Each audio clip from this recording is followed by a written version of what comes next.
The old Worthington house seemed to inhale as the front door opened, welcoming back those who had once called it home. Rain pelted against stained glass windows that had witnessed 4 generations of family history, each droplet a whispered reminder of time's passage. I lingered in the foyer longer than necessary, studying the familiar oil paintings of stern-faced ancestors who appeared to judge my 10-year absence with silent disapproval. "Emma, we're gathering in the library." My cousin Beatrice touched my elbow gently, her voice soft but insistent. "Everyone's waiting."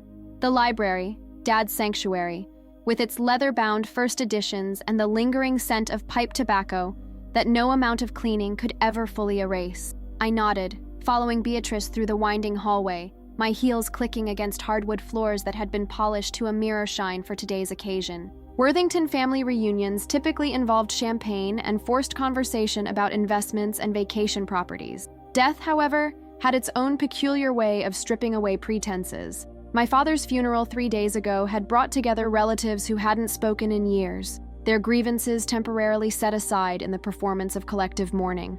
The reading of his will would likely rekindle those carefully banked fires. As I entered the library, conversations hushed momentarily before resuming with deliberate casualness.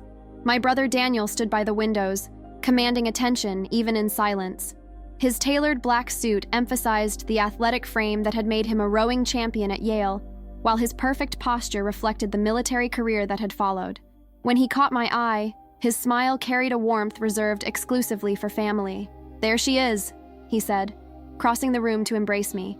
"I was beginning to think you'd changed your mind." "And miss all this?"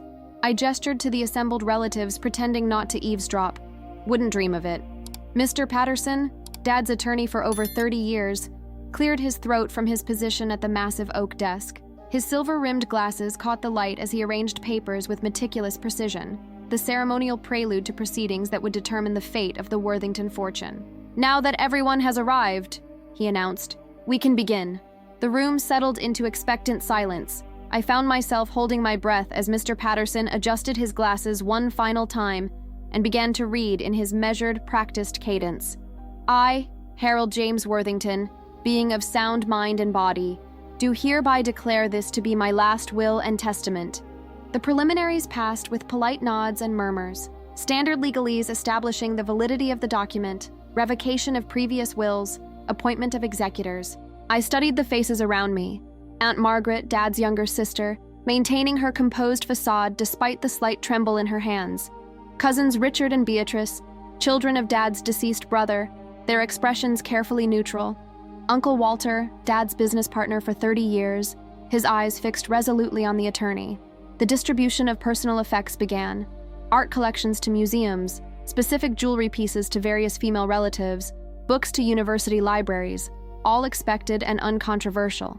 The family vacation properties were divided with apparent consideration for who had used them most frequently. Each bequest met with appropriate murmurs of gratitude.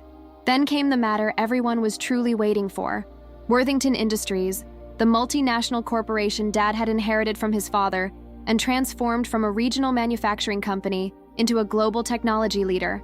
With it would come control of the Worthington Foundation and its substantial charitable endowment. Regarding Worthington Industries and all associated holdings, Mr. E. Patterson read, his voice taking on additional gravity, which constitute the majority of my estate and represent the legacy of 4 generations. The room seemed to hold its collective breath. My gaze drifted to Daniel, who had straightened almost imperceptibly. He had been the obvious heir apparent since childhood, brilliant, charismatic, groomed for leadership from the moment he could speak in complete sentences.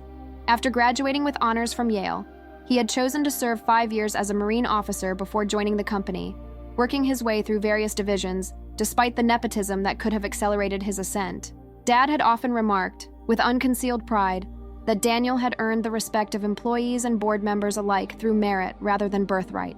I, meanwhile, had been the family's artistic disappointment, more interested in literature and photography than quarterly earnings reports, eventually abandoning a half-hearted business degree to study photojournalism. My assignments had taken me to increasingly remote and sometimes dangerous parts of the world, my visits home becoming briefer and less frequent. Dad had never explicitly disapproved, but his bewilderment at my choices had created a distance between us that neither knew quite how to bridge.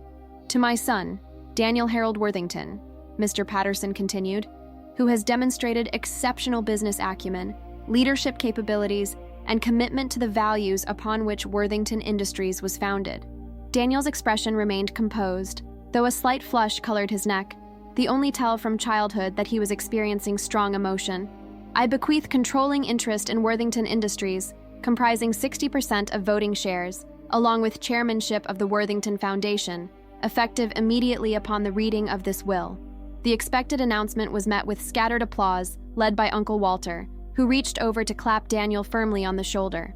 Daniel accepted the congratulations with a gracious nod, his eyes momentarily finding mine across the room.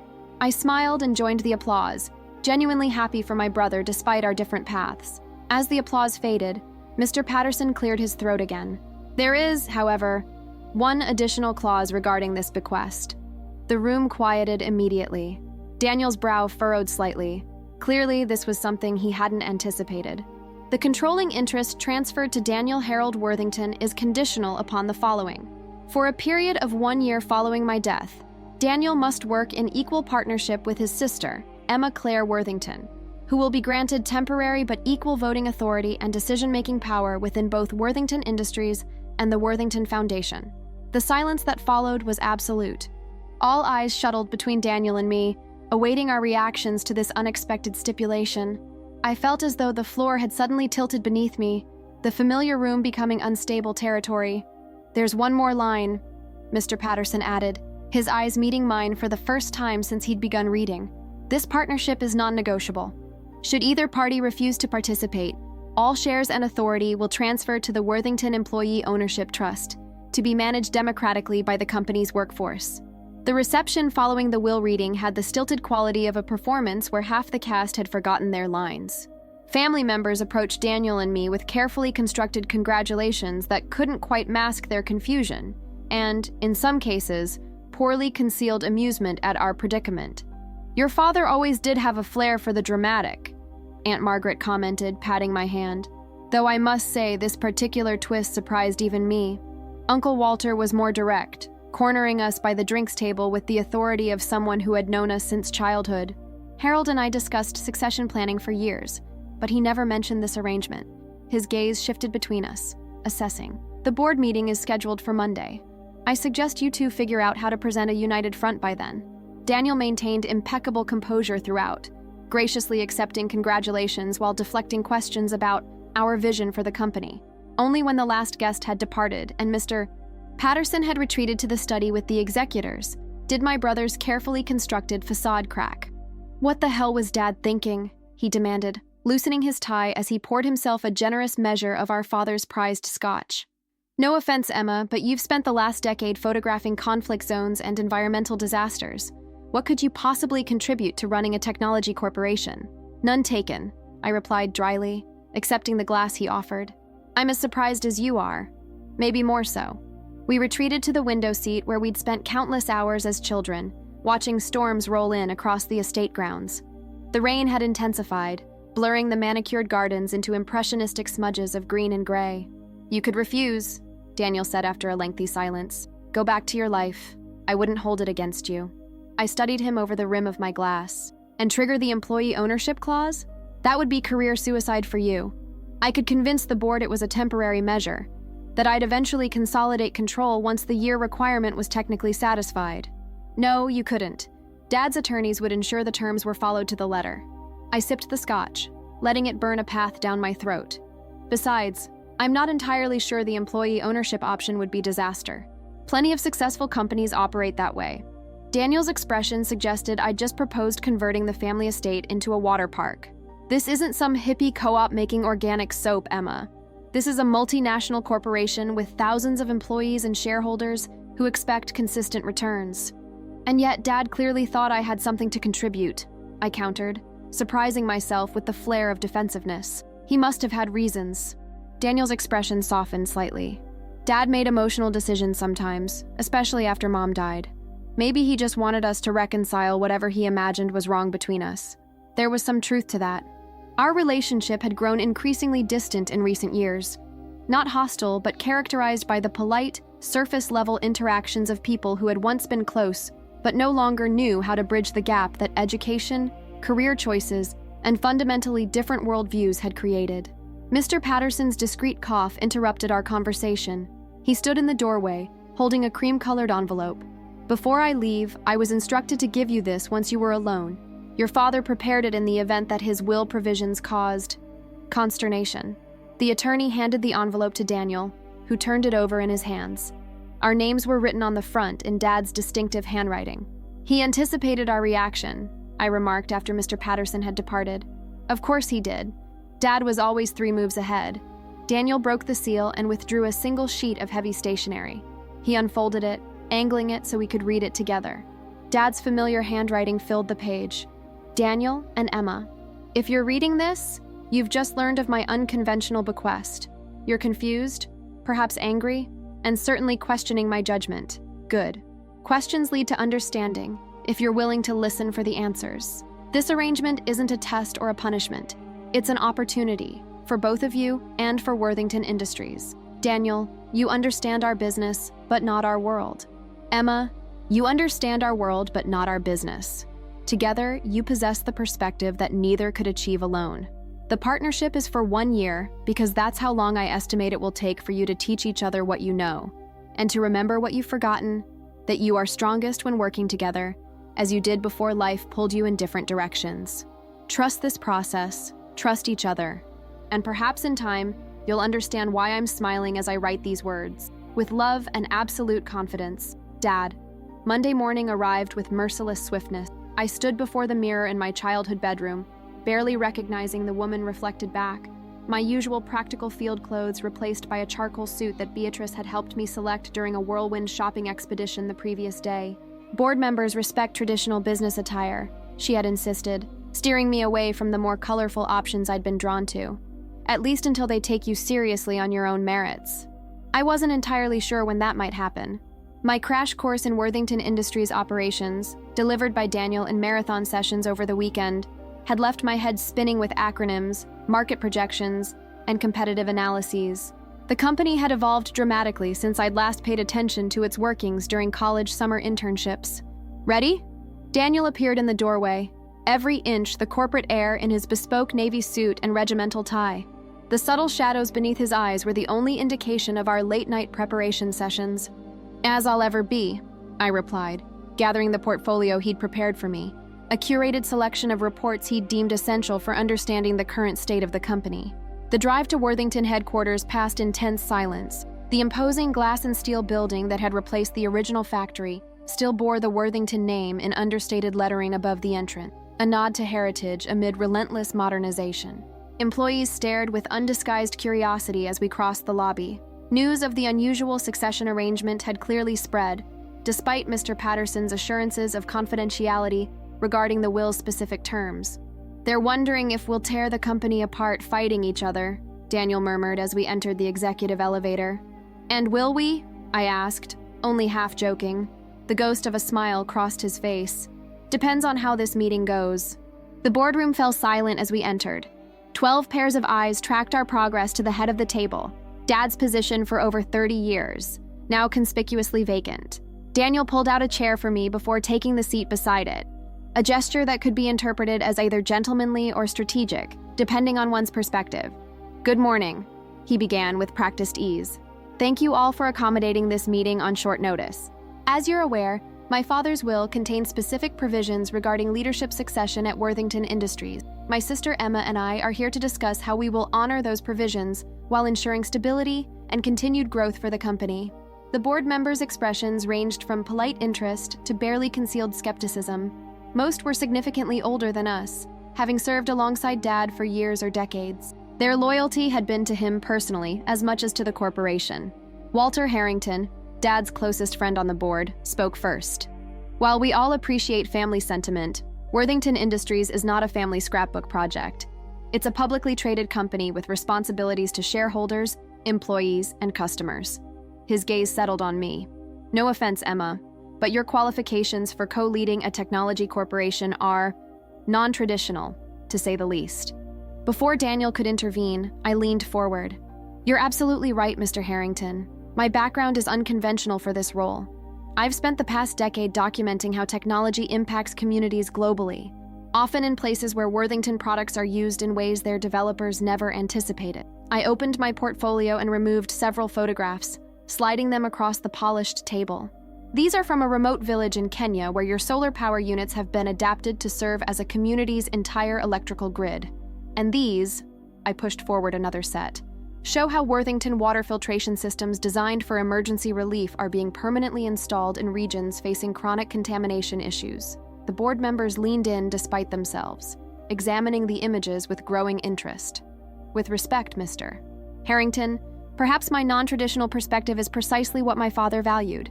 I've witnessed firsthand how Worthington technology changes lives beyond the metrics in quarterly reports. I've also seen where our innovations fall short or create unintended consequences. Daniel watched me with a mixture of surprise and something that might have been respect.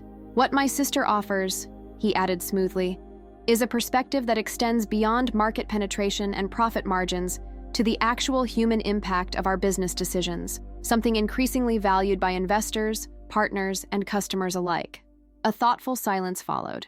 Victoria Chen, the youngest board member and head of the company's emerging markets division, was the first to respond. I'm curious how this partnership will function practically. Co-CEOs are notoriously difficult arrangements, even when the parties have complementary business experience. The weeks following the board meeting established a rhythm neither Daniel nor I had anticipated.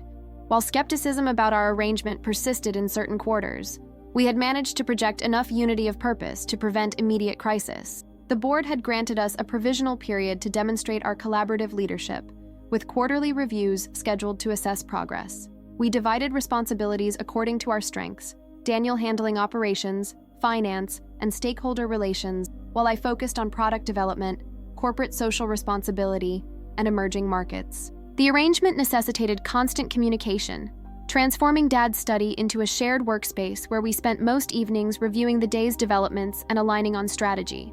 The Jakarta expansion numbers don't make sense, Daniel remarked one evening, frowning at his laptop screen. The infrastructure costs are significantly higher than our initial projections. I looked up from the product development reports I'd been reviewing. That's because the original analysis didn't account for the flooding patterns that have changed with deforestation upstream. The facility design needs to incorporate elevated foundations and improved drainage systems. Daniel stared at me. How could you possibly know that? I spent 3 months documenting the changing waterway systems in that region 2 years ago. I pulled out my phone, scrolling through photos before passing it to him. See these watermarks on buildings? The flooding has worsened considerably in areas that were historically safe. He studied the images, then made notes on his tablet. This changes the ROI calculations. We'll need to reevaluate the timeline, or consider a different location altogether, I suggested. There are more stable regions that would still provide the market access we're looking for. These moments of unexpected synergy were becoming more frequent, though they existed alongside persistent tensions. Daniel's methodical, data-driven approach often clashed with my more intuitive assessments based on first-hand observations. Our disagreements, while productive, occasionally escalated into arguments that echoed through the house, usually ending with one of us retreating to cool off before resuming discussions with forced civility. The most significant conflict erupted over the Archer acquisition, a smaller competitor with promising technology but questionable labor practices in their overseas manufacturing facilities. Daniel saw the acquisition as strategically essential for maintaining market position. I insisted on a comprehensive human rights audit before proceeding. You can't apply photojournalist ethics to every business decision, Daniel had argued, his patience visibly fraying. Sometimes we have to make compromises to remain competitive. And sometimes those compromises undermine everything the company claims to stand for, I countered. Dad built Worthington's reputation on ethical standards that exceeded industry norms. Are you so eager to dismantle that legacy? The mention of Dad's legacy had struck a nerve. Daniel had stormed out, spending the night at his downtown apartment rather than continuing the conversation. When he returned the following morning, it was with a modified proposal that included both the acquisition and a structured plan to address the labor concerns within a specified timeframe. A compromise, he'd said stiffly, sliding the revised proposal across the desk, since we appear to be stuck with each other for the foreseeable future. Despite these challenges, our different perspectives were yielding tangible benefits. The stock price had stabilized after an initial dip following Dad's death, and the first product launch under our joint leadership, a modular renewable energy system designed for both urban and rural applications, had garnered positive industry attention. Most surprisingly, our forced collaboration was gradually repairing the personal distance that had grown between us. Late-night strategy sessions often drifted into reminiscences about childhood or reflections on Dad's leadership style. We discovered shared memories we'd each thought were ours alone, private moments with Dad that, when pieced together, revealed a more complete picture of the man who had raised us and the legacy he'd entrusted to our joint care. 6 months into our mandated partnership, the quarterly board review acknowledged unexpected synergies in our leadership approach and encouraging preliminary results across key performance indicators. Walter Harrington, our initial skeptic, grudgingly admitted that Dad's unorthodox arrangement might have merit beyond mere sentimentality. "You two are nothing like Harold individually," he observed after the meeting. "But together, there's something of him in how you're running things. It's oddly effective." That evening, as we shared a rare moment of relaxation on the terrace, Daniel voiced the question that had lingered unspoken between us. "Do you think Dad planned this all along? The forced partnership? The way it's making us reconnect both with the company and each other?" I considered the sunset painting the sky in hues no camera could fully capture. I think Dad was always playing a longer game than anyone realized. Even us, especially us. The annual Worthington Foundation Gala arrived 8 months into our joint leadership tenure. Traditionally the company's most significant social event, it combined fundraising for the foundation's initiatives with strategic networking among industry leaders, politicians, and major clients. Dad had always presided over the affair with practiced charm, using the occasion to reinforce key relationships and subtly advance business objectives beneath the veneer of philanthropy. This year, the event carried additional weight, our first public showcase as co-leaders to the broader business community and social circles that had known our family for generations. "Remember, this isn't just about raising money for the foundation," Daniel reminded me as we prepared to enter the grand ballroom of the Worthington Hotel. "It's about demonstrating stability in leadership transition. Everyone will be watching for signs of discord between us. So smile and pretend we never argue about anything?" I adjusted the simple emerald pendant that had belonged to our mother, my one concession to family tradition, amid an otherwise modern evening gown. "Precisely. Save the spirited disagreements for tomorrow's executive meeting." Daniel offered his arm with exaggerated formality, prompting an eye roll that dissolved into a genuine smile as we entered the ballroom together. The space had been transformed into an elegant representation of the Foundation's global reach. Subtle design elements from the various regions where Worthington projects operated, accompanied by discreetly placed digital displays showcasing impact statistics and beneficiary testimony. Hundreds of guests in formal attire circulated beneath crystal chandeliers, their conversations creating a symphony of cultivated laughter and strategic dialogue. We were immediately surrounded by well-wishers, condolences for Dad's passing seamlessly blending into compliments on various company initiatives. I noticed how Daniel navigated these interactions with natural ease, remembering personal details about each guest and steering conversations with subtle precision.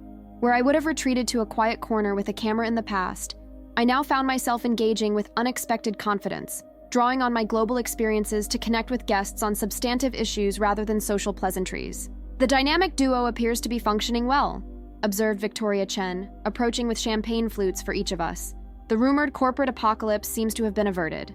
"Don't jinx it," Daniel replied, with a rare display of public humor. "We've still got 4 months of mandatory cooperation before Emma can abandon ship."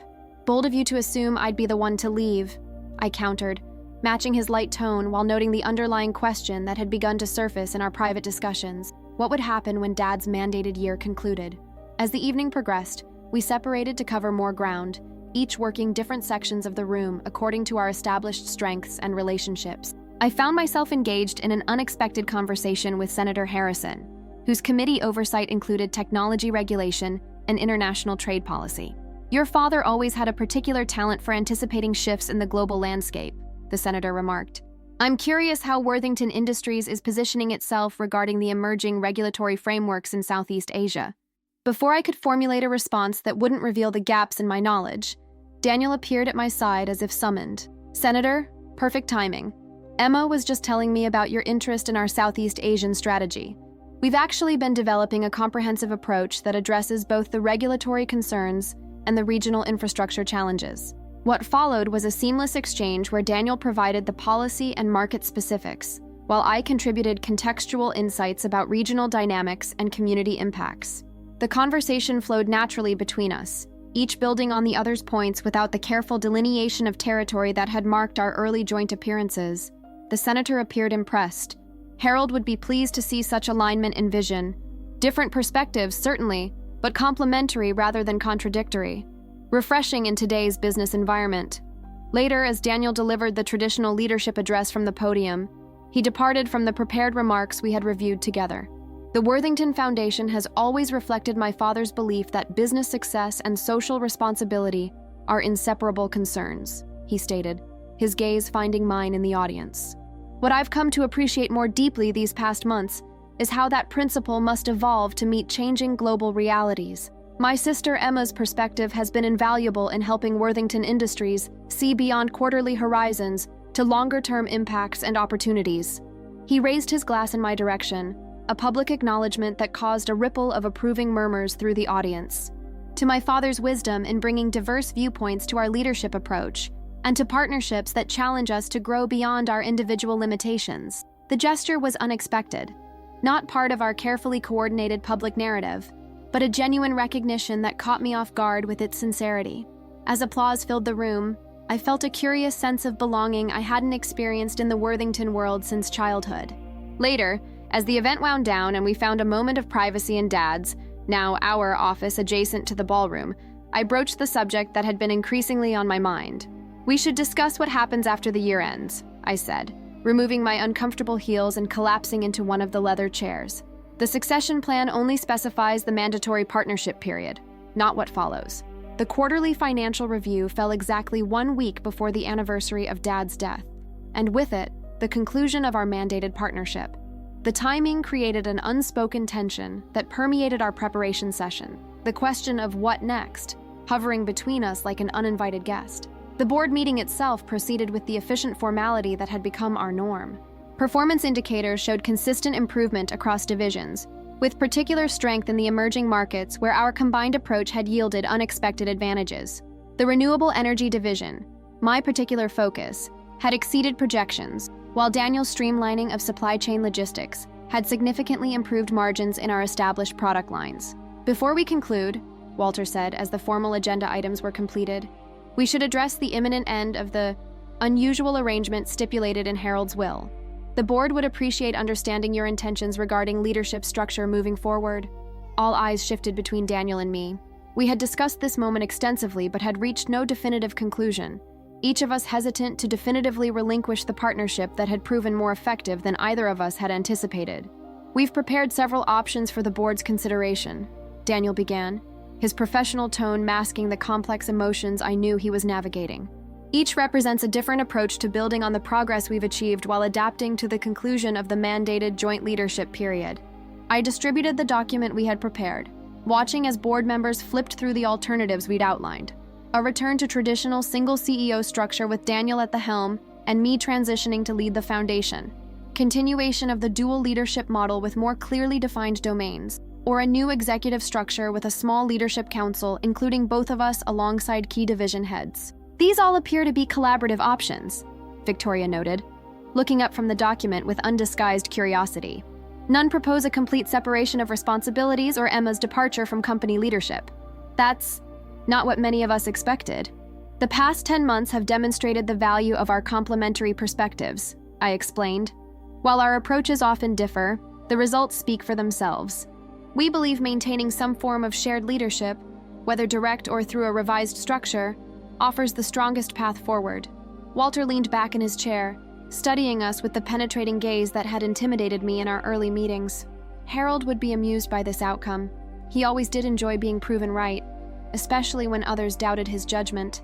The board agreed to review our proposals and reconvene for a final decision the following week, coinciding almost precisely with the end of our mandated partnership period. As we gathered our materials after the meeting, Victoria approached with a knowing smile. You two should check Harold's private office, third drawer of the filing cabinet, under Succession Planning, Phase 2. He mentioned it to me shortly before his health declined, said it might be relevant if the experiment worked. Daniel and I exchanged puzzled glances before making our way to Dad's executive office, a space we had largely left untouched since his death, our work primarily conducted from the home study. The office remained exactly as he had left it, from the precisely arranged desk accessories to the collection of family photographs spanning decades. The filing cabinet yielded a sealed envelope marked with both our names and the instruction, To be opened only if Daniel and Emma have completed the joint leadership year successfully. Daniel turned the envelope over in his hands, his expression unreadable. He planned for this possibility all along. The question is whether he anticipated success or failure. Given what we've learned about Dad's foresight these past months, I'm betting on the former, I replied, gesturing for him to open it. Inside was a single sheet of paper containing what appeared to be architectural plans, along with a brief note in Dad's handwriting. If you're reading this, the experiment succeeded beyond the board's expectations, though not beyond mine. The enclosed represents Phase 2, a purpose-built headquarters designed specifically for the dual leadership model I believed you would ultimately embrace. The circular executive suite with adjoining but distinct workspaces reflects my vision of how your partnership might evolve, connected but independent, sharing a central mission while maintaining your unique perspectives. Construction approval was secured before my death, the land purchased and preliminary site work completed under the guise of a research facility expansion. Whether you choose to proceed is, of course, your decision. The first truly joint decision you'll make without the constraints of my will pushing you together. The partnership was never meant to be temporary, merely initially mandatory until you discovered its value for yourselves. Some lessons can only be learned through experience, not instruction. Proud of you both, Dad. Attached was a digital storage device labeled Complete Plans and Implementation Timeline. He was playing an even longer game than we realized, Daniel said softly, examining the architectural rendering that showed an innovative circular structure with a design unlike anything in our current corporate campus. The question is whether we want to continue playing it, I replied, studying my brother's expression for clues to his thoughts. This would be a very public, very permanent commitment to the joint leadership model. Daniel was quiet for a long moment, his gaze moving from the plans to the family photographs on Dad's desk, lingering on one showing the four of us, taken when Daniel and I were teenagers, before Mom's illness and the subsequent divergence of our paths. 10 months ago, I would have dismissed this as sentimental idealism, he finally said. Now? I think Dad understood something about complementary strengths that most of the business world hasn't figured out yet. The anniversary of Dad's death arrived with a crystalline autumn day, crisp air carrying the scent of fallen leaves across the estate grounds. By unspoken agreement, Daniel and I postponed our usual morning business review to visit the family cemetery together, a small, immaculately maintained plot where generations of Worthingtons rested beneath ancient oak trees. Dad's headstone was simple despite his considerable wealth and influence. His name, dates, and the family motto etched in elegant script, integrity before profit. Fresh flowers indicated that others had already paid their respects earlier that morning, likely staff members whose loyalty to Dad had transcended professional obligation. We stood in companionable silence, each lost in private reflections on the year that had transformed not just our professional lives, but our relationship as siblings. The antagonism that had characterized our early partnership had gradually evolved into mutual respect, then genuine appreciation, and finally something approaching the close bond we'd shared in childhood before divergent paths and interests had pulled us apart. He would have enjoyed watching us figure it all out, Daniel finally said, adjusting the fresh flowers we'd brought. The confusion, the arguments, the reluctant compromises, especially the part where you had to admit I was right about the Indonesian manufacturing approach, I added with a slight smile, referring to a particularly heated disagreement that had ultimately resulted in an innovative hybrid solution combining both our perspectives. And where you conceded my acquisition strategy for the European expansion made more sense than your preferred partnership approach, he countered good-naturedly. The banter felt comfortable now, lacking the competitive edge that had initially defined our forced collaboration. We had learned to disagree productively, each recognizing the value in the other's viewpoint even when our instincts pulled in opposite directions. As we walked back toward the house, the morning sun illuminating the property that had nurtured 4 generations of our family, Daniel broached the subject we had been circling since the board meeting. The board votes tomorrow on our leadership proposal, he said, hands in his pockets as he navigated the familiar path. Victoria called last night. There's significant support for continuing the dual leadership model, given the results this past year. But some resistance, too, I added, having received my own calls from board members seeking private reassurance that the arrangement was sustainable, rather than a temporary accommodation of Dad's wishes. Walter remains concerned about decision-making efficiency in crisis situations. He's pushing for clearer delineation of ultimate authority. I nodded, unsurprised. That's fair. We've had the luxury of relatively stable conditions this year. A genuine crisis would test our model in ways we haven't experienced. We reached the terrace overlooking the gardens where we had played as children, inventing elaborate games that often involved Daniel creating complex rules that I would then find creative ways to bend or circumvent. The memory brought a smile to my face. Perhaps our current dynamic wasn't so different from those childhood patterns after all. "Do you want to continue?" Daniel asked abruptly, turning to face me directly. "Not just because it's working from a business perspective, or because it's what Dad envisioned. Do you actually want to remain at Worthington Industries in a leadership capacity? Your life before was so different." The question deserved honest reflection. 10 months ago, I would have answered without hesitation that my return was temporary, an obligation to fulfill Dad's wishes before returning to the independence and purpose I'd found in my photojournalism career. Now, the answer was less straightforward. "I miss aspects of my former work," I admitted. "The immediacy of documenting critical moments, the freedom to follow stories wherever they lead, the tangible impact of bringing hidden realities to light." Daniel nodded, his expression carefully neutral as he waited for me to continue. "But I've found unexpected fulfillment in this role too. The ability to influence systemic change rather than simply documenting problems. The opportunity to align Worthington's considerable resources with needs I've witnessed firsthand." I paused, organizing thoughts that had been evolving for months. "And I've valued reconnecting with you, rebuilding what we lost somewhere between childhood and adulthood." Something in Daniel's posture relaxed slightly. "So that's a qualified yes?" "It's a yes with conditions," I clarified. "I need some flexibility to maintain connection with the field. Regular site visits, continued documentation of our project's impacts, perhaps occasional short-term assignments related to emerging issues that might affect our business or foundation work." "That sounds reasonable," he replied with the thoughtful consideration that characterized his approach to business problems.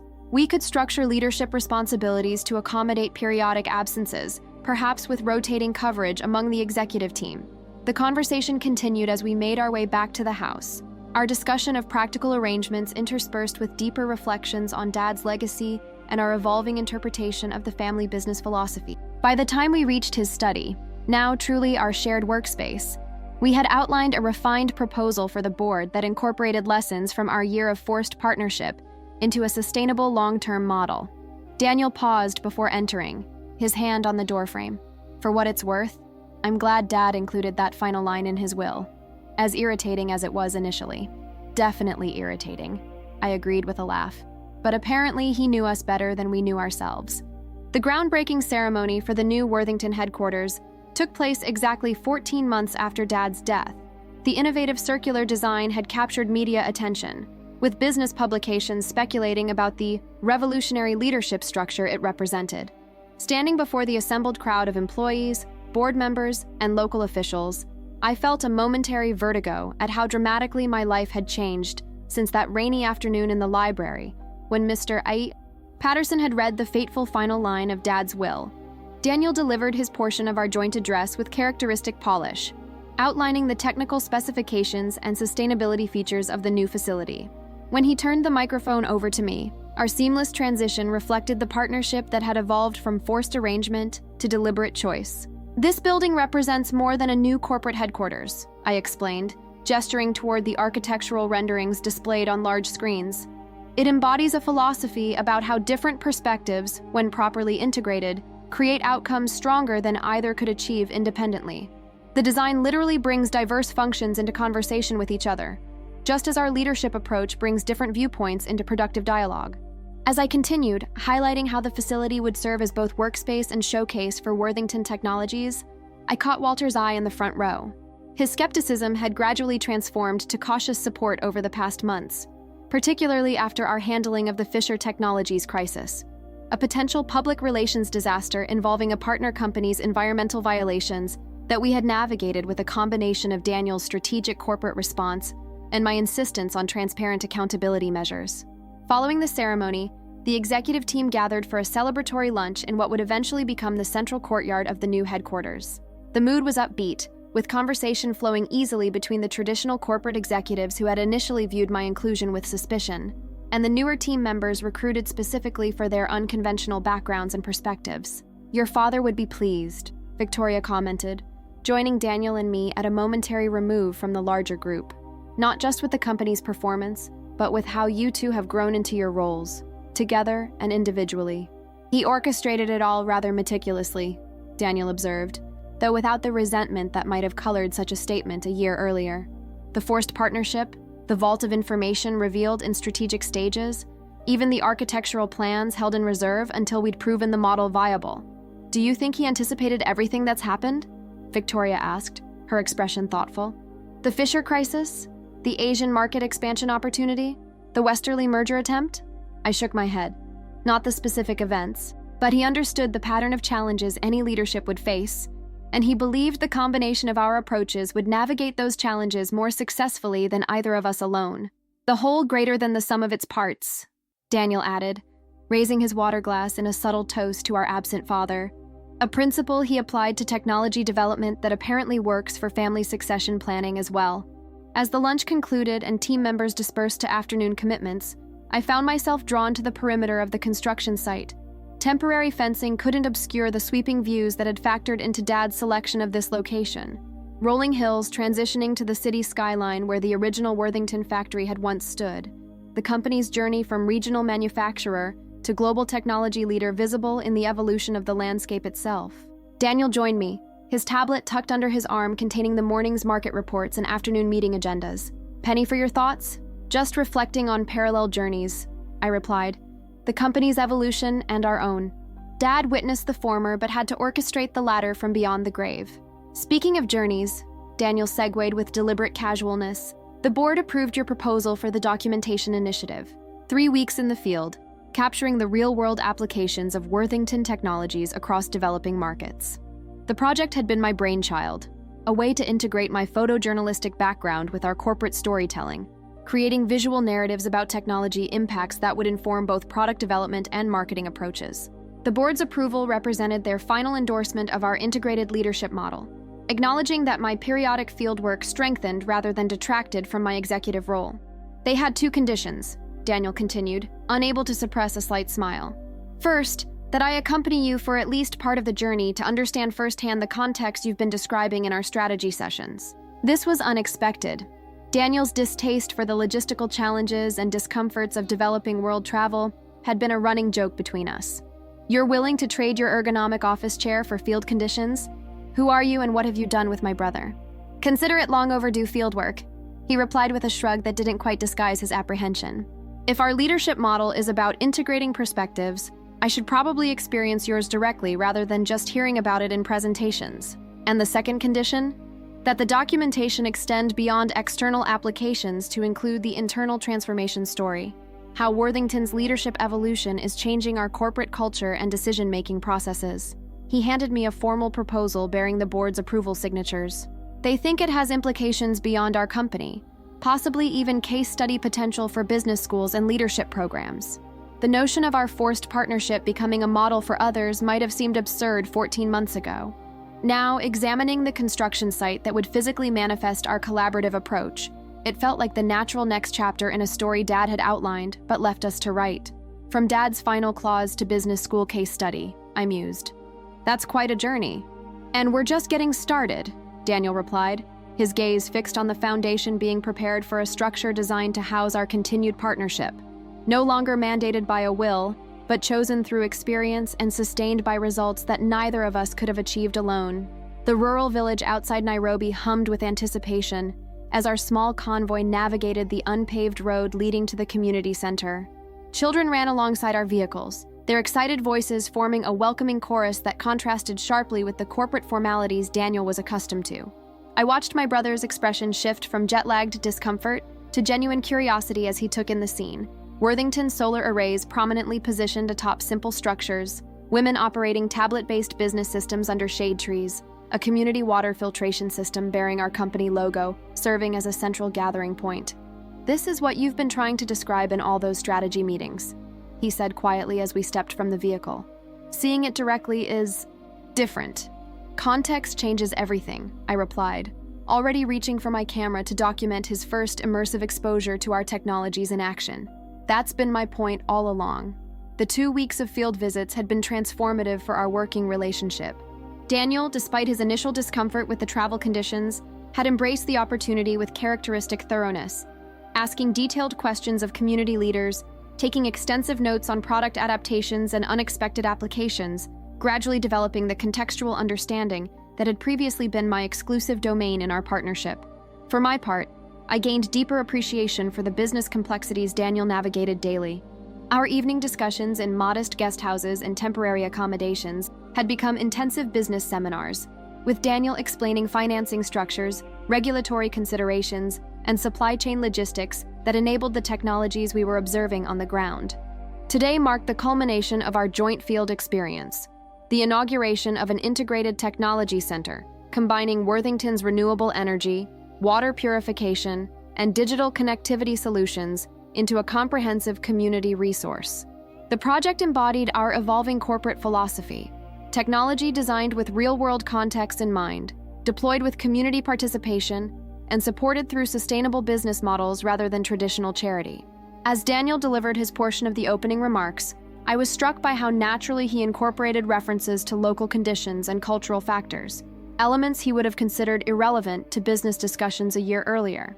When I followed with my comments, they included specific references to manufacturing processes and cost structures that reflected my growing fluency in the corporate dimensions Daniel had patiently explained.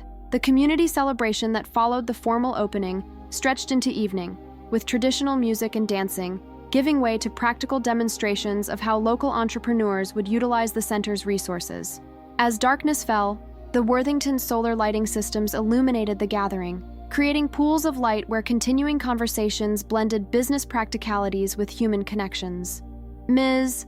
Worthington," called a young woman who had been introduced earlier as the community's technology coordinator. "Would you and your brother join us?" The elders wished to show their appreciation. We were led to where several older community members had gathered, one holding a package wrapped in colorful local textiles. With ceremonial gravity, they presented it to us jointly, neither to Daniel nor me individually, but positioned so each of us held one side. "You bring different strengths that work together," explained the eldest, his English deliberate but clear. "Like our community traditions combined with new technologies. Neither alone is sufficient. Together they create a stronger future." The package contained 2 intricately carved walking sticks, traditional symbols of leadership in the local culture. They were crafted from the same tree but featured distinct designs, one depicting mathematical and geometric patterns, the other showcasing natural elements and human figures. Despite their differences, they had been designed as companion pieces, the patterns occasionally intertwining where the sticks would stand together. "Your father visited us 3 years ago," the elder continued, observing our surprised expressions. "He spoke of his children who saw the world differently, but might someday lead together. He commissioned these then, asking us to present them when the time was right. The revelation left us momentarily speechless, even here, thousands of miles from home in a community I had visited regularly, but Daniel had never seen until today. Dad's orchestration continued to unfold. Later that night, as we prepared notes for the next day's meetings, Daniel examined the carved sticks thoughtfully. He really did plan for every contingency, didn't he? Even our eventual reconciliation in the field. "I'm starting to think Dad's greatest innovation wasn't any Worthington technology," I replied. "It was his approach to family business succession, using complementary differences as a strength rather than allowing them to become divisions." Daniel nodded, adding a final note to his tablet before setting it aside. "The question is what we do with that innovation now that we've embraced it. Where do we take Worthington next, now that we're truly partners by choice rather than mandate?" It was a question we had been circling since the board's formal approval of our continued joint leadership, not how to structure our collaboration, which had been extensively documented in governance updates, but toward what larger purpose we would direct it. Dad had forced us together and provided the framework for cooperation, but the vision for Worthington's future under our leadership remained ours to define. "I've been thinking about that," I said, retrieving my laptop to show him a presentation I'd been developing throughout our field visits. "What if we reorient the entire company around the intersection of what we each value most?"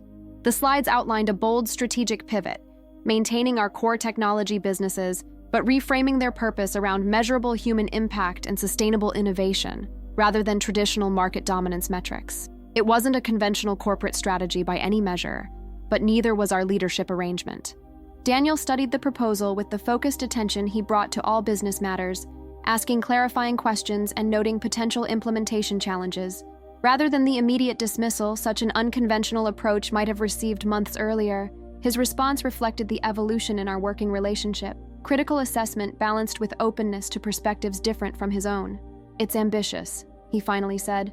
"The board will have questions about execution and measurement, but conceptually, it feels right, like the natural next chapter in both Worthington's evolution and our own."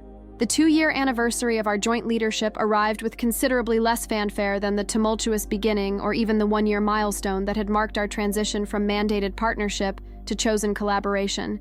We had settled into a rhythm that colleagues described as uniquely effective, distinct leadership styles that complemented rather than compromised each other, creating a whole greater than either part alone. The new headquarters was nearing completion, its innovative circular design already featured in architectural journals and business publications as a physical manifestation of our leadership philosophy. More significantly, our strategic pivot toward impact-focused innovation had begun showing measurable results, not just in traditional metrics like revenue and market share, but in the social and environmental indicators we had established as equally important measures of success.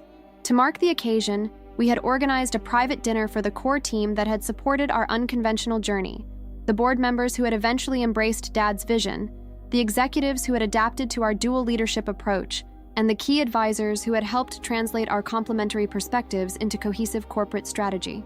The venue was Dad's study in the family home, now rarely used as our work had shifted primarily to corporate headquarters, but still maintained exactly as he had left it. The choice was deliberate, acknowledging the source of the partnership that had transformed both Worthington Industries and our relationship as siblings. 2 years ago, I would have bet substantial money that we'd be celebrating the end of this experiment rather than its success, Walter remarked, raising his glass in a toast. Harold would be insufferably pleased with himself for proving us all wrong.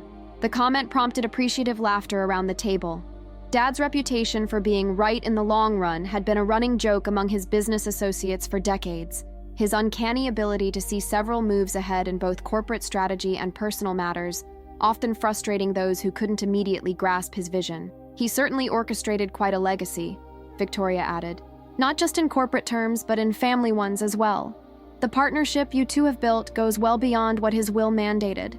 Daniel and I exchanged glances across the table, a wordless communication that had become second nature. "We've been reflecting on that legacy quite a bit lately," he acknowledged, "particularly as we approach a decision point about Worthington's next major evolution." The statement was our planned segue into announcing the initiative we had developed following our field experience, a comprehensive repositioning of Worthington Industries around what we had come to call impact innovation. The strategy represented the full integration of our perspectives. Daniel's business acumen ensuring financial sustainability, while my field experience guided investment toward technologies with meaningful human benefit beyond profit potential. Before we could elaborate, Mr. Patterson, who had maintained his role as family attorney through our transition, cleared his throat with the same precise timing he had employed when reading Dad's will 2 years earlier. "Perhaps this would be an appropriate moment to share something Harold entrusted to me," he said, removing an envelope from his inside jacket pocket. "With instructions to present it when, not if, but when, you had successfully transformed his initial mandate into a sustainable partnership of your own design." The envelope, bearing both our names in Dad's distinctive handwriting, created an immediate hush around the table. Even after 2 years of posthumous revelations, our father's continued orchestration from beyond the grave maintained its power to command attention. Daniel accepted the envelope, breaking the seal and removing a single folded page. As had become our custom with Dad's communications, he positioned it so we could read it together. "Daniel and Emma, if Patterson is reading this, you've not only fulfilled but exceeded my expectations. The mandatory partnership has evolved into a chosen collaboration, and Worthington is stronger for it. You're probably wondering if I had yet another test or challenge planned for this moment. I don't. This letter carries no new conditions or revelations, simply acknowledgement that you've completed the journey I hoped you would undertake. My will forced you to work together, but only you could choose to truly lead together. That choice, to build on your differences rather than merely tolerate them, represents the culmination of my hopes for both Worthington Industries and our family legacy. The company has always been a means rather than an end, a vehicle for creating positive impact while sustaining the family values of integrity, innovation, and responsibility. How you advance those values is now entirely yours to determine. You've likely already discovered the truth I spent a lifetime learning. Complementary perspectives, thoughtfully integrated, create possibilities that neither could achieve alone. This applies to business strategy, certainly, but more importantly to the human connections that give our work meaning. with pride in what you've accomplished and excitement for what you'll create next. Dad and Ty. P.S. Check behind the Remington painting in my study. One final surprise awaits. Not a test, but a gift. You'll understand when you see it. Daniel rose immediately, moving to the painting that had hung in Dad's study for as long as either of us could remember. Carefully removing it from the wall revealed a small wall safe we had never known existed. Dad's birth date, the combination he used for personal matters rather than business ones, opened it on the first attempt. Inside was a single item, a framed photograph neither of us had seen before. It showed Dad sitting between us when we were perhaps 10 and 12 years old, each of us explaining something to him with animated expressions while he listened with undivided attention. The inscription on the frame read simply, "My greatest legacy, not what I built, but who I built it for." He knew all along, Daniel said quietly, passing the photograph to me. Not just that we could work together, but that we needed to work together. For the company, for the family legacy, and for ourselves. And he orchestrated the circumstances where we'd discover that for ourselves, I added, studying the captured moment from decades earlier. The final clause in his will wasn't the beginning of his plan, it was the culmination of a lifetime of preparation. As our guests examined the photograph being passed around the table, conversation naturally turned to reminiscences about Dad, not just as a business leader, but as a father, mentor, and friend who had somehow seen possibilities in people that they hadn't recognized in themselves. Later, after our announcement had been enthusiastically received, and the evening had concluded with plans for implementing our new strategic direction, Daniel and I remained in Dad's study, now truly a memorial space rather than a working one, our collaborative efforts having long since moved to environments of our own creation. "Do you think he knew exactly how it would unfold?" Daniel asked, examining the carved walking sticks from Kenya that now stood in a place of honor beside Dad's desk. "The specific way our partnership would evolve?" "Not the details," I replied. But he understood the pattern, that forcing us to see beyond our individual perspectives would eventually reveal the value in our differences. The 5th anniversary celebration of our joint leadership coincided with the global launch of Worthington's most ambitious initiative to date, the Integrated Impact Platform that had evolved from the strategy we developed following our field experience. The technology suite combined renewable energy, water management, digital connectivity, and sustainable materials into customizable systems designed for both developed and developing markets. What made the platform truly revolutionary wasn't just its technical integration, but its deployment model. Rather than traditional corporate expansion, we had developed a hybrid approach combining profit-generating commercial applications with community-based implementation through the Worthington Foundation. The commercial success funded the social impact, while insights from community deployments informed product refinements for commercial markets, creating a virtuous cycle that embodied our leadership philosophy. The launch event took place in our completed headquarters, its circular design now fully realized as a physical manifestation of our collaborative approach. The central courtyard, originally Dad's concept but significantly expanded in our implementation, hosted representatives from global partners, community organizations, investors, and employees from every level of the company. 5 years ago, many considered the Worthington dual leadership model an interesting but ultimately unsustainable experiment, Daniel began, addressing the assembled crowd from a podium we jointly occupied. Today, it has become the foundation of our corporate identity and a recognized case study in business schools worldwide. I continued seamlessly where he left off, our presentation style having evolved to reflect the integrated nature of our thinking. The Integrated Impact Platform represents the full realization of this approach, technology developed through the deliberate combination of market understanding and human-centered design, business models that align profit with purpose, and implementation strategies that recognize diverse global contexts. As we alternated sections of the presentation, I caught Walter's eye in the front row. Now semi-retired but still an influential board member, he had become one of our strongest advocates after initially being our most skeptical critic. Beside him sat Victoria, recently promoted to Chief Integration Officer, a position we had created specifically to institutionalize the collaborative approach that had proven so effective in our leadership. The demonstration portion of the event showcased the platform's versatility, from large-scale commercial applications in urban environments to modular systems designed for remote communities.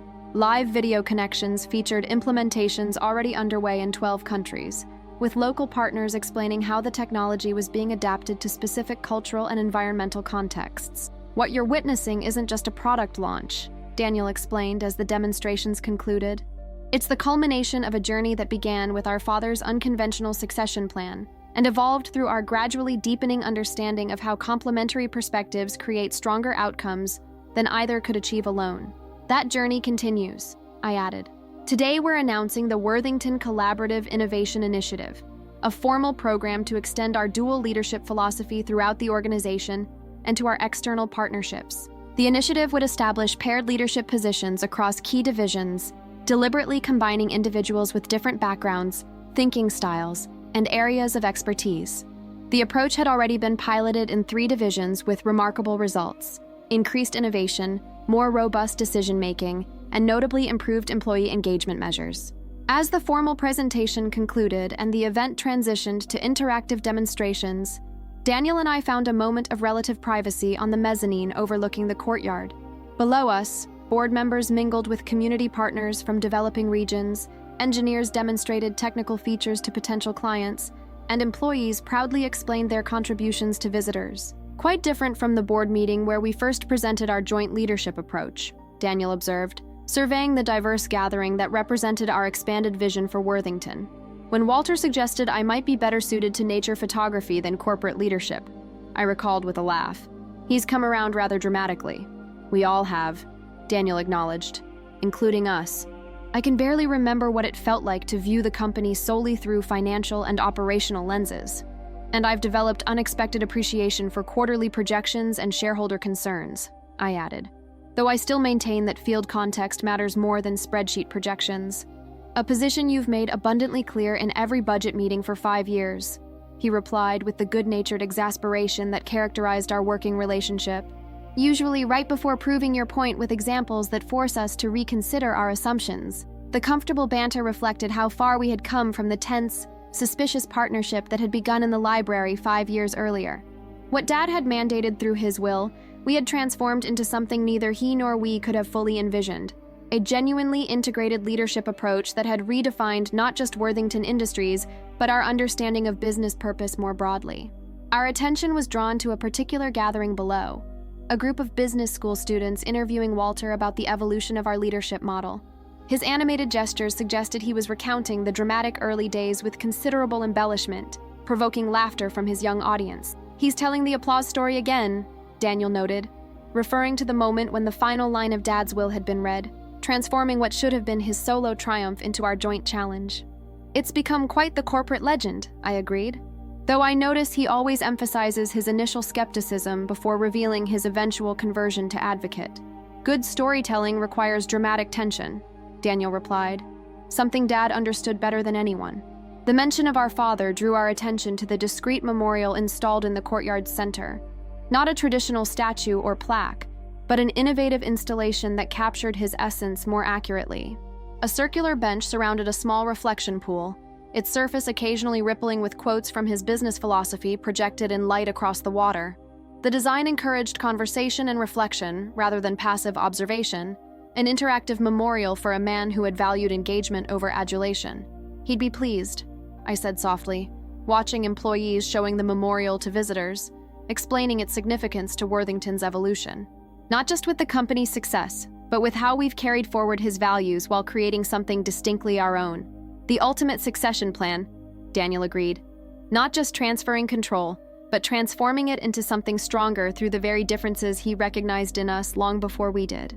As we rejoined the celebration, moving among partners and employees to discuss next steps for the platform launch, I reflected on the journey that had begun with that final, unexpected line in Dad's will. What had initially seemed an impossible constraint had ultimately become our greatest opportunity, not just professionally but personally, restoring a sibling relationship that might otherwise have remained distant and perfunctory. Dad's final clause had indeed changed everything, not by forcing us together, but by creating the conditions where we could rediscover what had always been possible when we worked as complementary parts of a greater whole. The crisis erupted without warning 6 years into our joint leadership tenure. A catastrophic failure at one of our manufacturing partners' facilities in Southeast Asia resulted in both environmental damage and worker injuries, triggering international media coverage that implicated Worthington's supply chain oversight. Although we had contractual protections and had required stringent safety measures, The public narrative quickly centered on corporate responsibility in global manufacturing relationships. The situation demanded immediate response at a moment when we were physically separated. Daniel at headquarters managing quarterly board meetings, me in the field documenting implementation of our integrated impact platform in rural communities. The time difference and limited connectivity created communication challenges precisely when unified leadership was most critical. "We need to issue a statement immediately," Daniel insisted during our hastily arranged video call, his image pixelating on my tablet screen as I stood outside a village community center to find sufficient signal. Behind him, I could glimpse the crisis management team assembled in the headquarters conference room. Legal has drafted language that acknowledges the situation while protecting our position. I studied the draft statement that had been transmitted to my device, carefully constructed corporate language that expressed concern while emphasizing the contractual separation between Worthington and the manufacturing partner. Technically accurate, but fundamentally misaligned with the principles we had established together. "This reads like we're prioritizing legal protection over actual responsibility," I replied, the connection momentarily freezing my image on Daniel's screen. "We've built Worthington's reputation on authentic engagement with our impact, not defensive positioning. The legal exposure is significant," he countered, the poor connection fragmenting his words. "We need to establish clear boundaries between their operations and our—" The call dropped completely, leaving each of us with partial understanding of the other's position, a technological failure mirroring the potential fracture in our carefully constructed partnership. For the first time in years, we faced a situation where our different perspectives might lead to fundamentally incompatible approaches rather than complementary strength. When connectivity was restored an hour later, I expected continued debate. Instead, Daniel's expression conveyed something unexpected, not the determination to pursue his preferred approach, but thoughtful reconsideration. "I've been reviewing our joint decision framework," he began, referring to the structured protocol we had developed for situations where immediate consensus wasn't possible. "And I realized something important. I was reflexively approaching this as a liability management situation rather than applying our integrated impact principles." The acknowledgement represented the evolution in our partnership, from forced collaboration to genuine integration of perspectives, where each of us had internalized elements of the other's approach. "I've been thinking along similar lines," I admitted. "My initial reaction prioritized transparency and accepting responsibility, but didn't adequately address the business implications you raised. We need both dimensions in our response." Over the next several hours, despite technical challenges and physical separation, we crafted an approach that embodied our joint leadership philosophy, a comprehensive response that included immediate humanitarian assistance for affected communities, temporary suspension of our relationship with the manufacturing partner, pending independent investigation, and accelerated implementation of enhanced oversight measures across our global supply chain. Most significantly, we announced our personal commitment to visit the affected communities together once immediate safety concerns were addressed, Daniel bringing his operational expertise to address systemic failures, while my relationships with community organizations would help ensure appropriate cultural context for our remediation efforts. The integrated response transformed a potential crisis into a demonstration of Worthington's evolved corporate philosophy. Rather than defensive legal positioning or empty public relations gestures, we implemented concrete actions that addressed both business and human dimensions of the situation. 3 weeks later, standing together at the remediation site where cleanup efforts were well underway, Daniel and I prepared to meet with affected community members and workers. The circumstances were tragic, but our presence together represented the fulfillment of the partnership Dad had envisioned. Different perspectives united in common purpose, each strengthening rather than compromising the other. "Dad couldn't have anticipated this specific crisis," Daniel observed as we waited for the community representatives to arrive. "But he somehow understood that the company would eventually face challenges that neither of us could navigate effectively alone."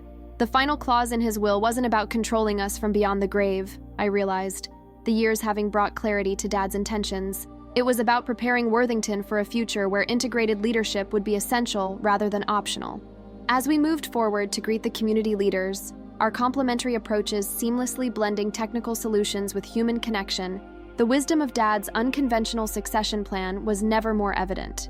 What had begun as a mandatory partnership imposed by that final, unexpected line in his will had evolved into something far more powerful, a leadership model uniquely equipped to navigate the complex challenges of a world where business success and human impact were increasingly inseparable concerns. 10 years to the day after that rainy afternoon in the library, when Mr.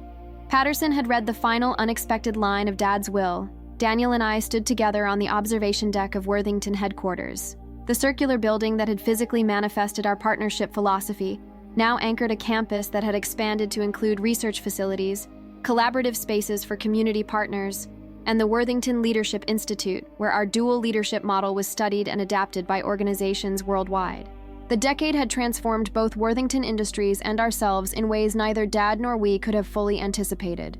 The company had evolved from a traditional technology corporation to a pioneer in integrated impact innovation, consistently delivering strong financial returns while measurably advancing human and environmental well-being across its operations. Our partnership, initially forced by Dad's mandate, had developed into a leadership approach studied in business schools and emulated by forward-thinking organizations globally. 10 years, Daniel mused, leaning against the railing as we surveyed the campus below, where employees and visitors moved between buildings designed to facilitate the collaborative approach that had become our hallmark.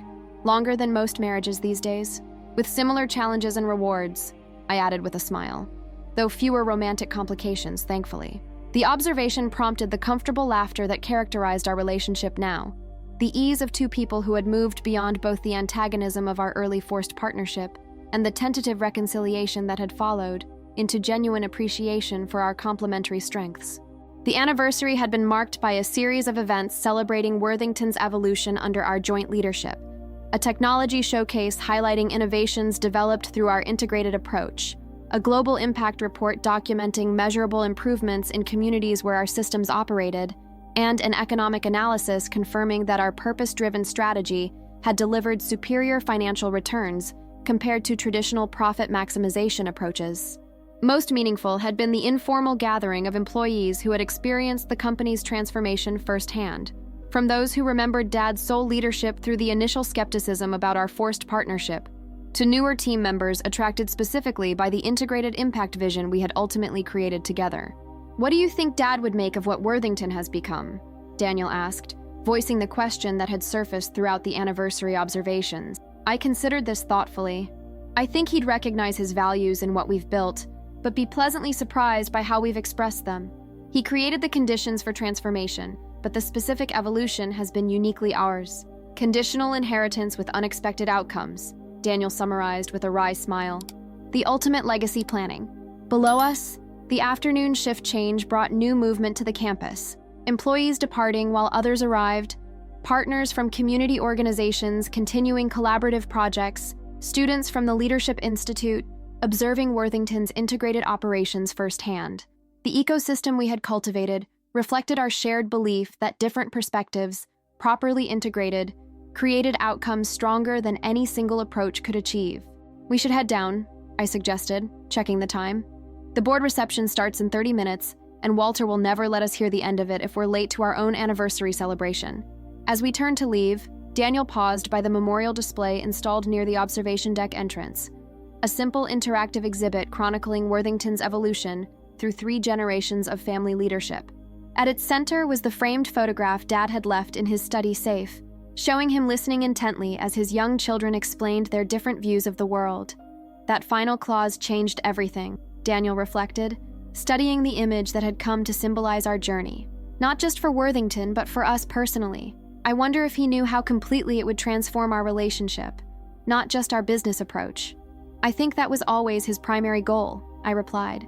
The business success was important, but the reconciliation between his children was the legacy he truly valued. As we made our way to the reception where board members, partners, and key employees had gathered to mark a decade of our joint leadership, I reflected on the extraordinary journey that had begun with those unexpected words Mr. Patterson had read after the applause for Daniel had faded. What had initially seemed an impossible constraint had ultimately become the foundation for innovations, relationships, and impact that neither of us could have created alone.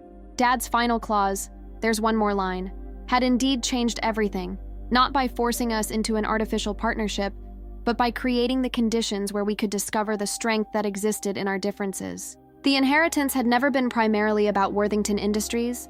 but about the relationship between the siblings who would guide it forward, different in perspective, but united in purpose, complementary parts of a greater whole that continued to evolve in ways that would have made our father proud. The greatest legacy, we had discovered, wasn't in the assets transferred or the authority granted, but in the understanding that our differences, rather than dividing us, could become our greatest collective strength, a lesson with implications far beyond business leadership, embodied in that single transformative line that had followed the applause. There's one more line.